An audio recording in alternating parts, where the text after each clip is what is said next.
నకిలీ మందులను అరికట్టేందుకు వ్యవస్థలను బలోపేతం చేయాలని తిరుపతి మెడికల్ షాపుల యజమానులు ప్రభుత్వాన్ని డిమాండ్ చేశారు. 24 గంటల మెడికల్ షాపుల బంద్లో భాగంగా అన్నమాచార్య కళామందిరం నుండి నగర ప్రధాన మార్గాల్లో ర్యాలీ నిర్వహించి నిరసన తెలిపారు. ఆన్లైన్లో మందుల పంపిణీని తాము వ్యతిరేకిస్తున్నామని స్పష్టం చేశారు. తిరుపతి ఛాంబర్ ఆఫ్ కామర్స్ ఆధ్వర్యంలో నగరంలోని మెడికల్ షాపులన్నీ స్వచ్ఛందంగా మూసివేసి నిరసన తెలిపాయి.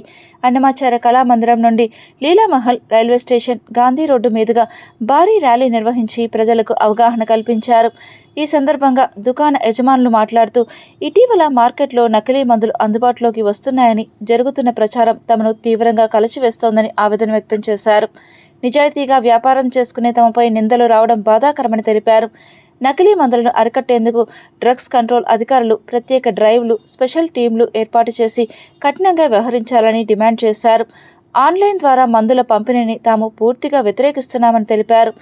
ఆన్లైన్లో నాణ్యత లేని నకిలీ మందులు వచ్చే అవకాశం ఎక్కువగా ఉందని, దీనివల్ల ప్రజల ఆరోగ్యం దెబ్బతింటుందని ఆందోళన వ్యక్తం చేశారు. రోగికి డాక్టర్ ప్రిస్క్రిప్షన్ చూసి ఫార్మసిస్ట్ నేరుగా మందులు ఇవ్వడమే సురక్షితమని అభిప్రాయపడ్డారు. ప్రభుత్వం వెంటనే స్పందించి నకిలీ మందుల మాఫియాపై ఉక్కుపాదం మోపాలని, లేని పక్షంలో ఆందోళనను ఉధృతం చేస్తామని హెచ్చరించారు. ఈరోజు all India chemist and druggist association వారి ఆధ్వర్యంలో మేము మెడికల్ షాప్ వాళ్ళందరము ఈ యొక్క బంద్ తప్పనిసరి పరిస్థితుల్లో దురదృష్టవశాత్తు ఈరోజు ఖాతాదారులకి ఇబ్బంది కలుగుతా ఉంది. కానీ తప్పనిసరి పరిస్థితి, ముఖ్యంగా ఈ యొక్క ఆన్లైన్ లో డ్రగ్ ఇవ్వడం చాలా ఇబ్బందికరము. అదేవిధంగా ప్రిస్క్రిప్షన్లు మన వాళ్ళు చెప్పినట్టు ప్రిస్క్రిప్షన్స్, ఫేక్ ప్రిస్క్రిప్షన్ తయారు చేసి వస్తున్నాయి. మేము ప్రిస్క్రిప్షన్ చూసి ఇవ్వాల్సి వస్తా ఉంది కాబట్టి ఆ ఇబ్బంది కలుగుతా ఉంది. అదేవిధంగా నకిలీ మందులు అనేది ఎక్కడెక్కడి నుంచో వస్తున్నాయి. దాన్ని కూడా దయచేసి డిపార్ట్మెంట్ వారు అరికట్టి ఈ మంచి మందులు, మంచి వ్యవస్థని, ప్రజల ఆరోగ్యాన్ని కాపాడడానికి ఈ యొక్క మా బాధ్యతగా మేము ప్రజలందరికీ మరియు ప్రభుత్వానికి తెలియజేయాలనే ఉద్దేశంతో ఒక మందును పాటిస్తున్నాము.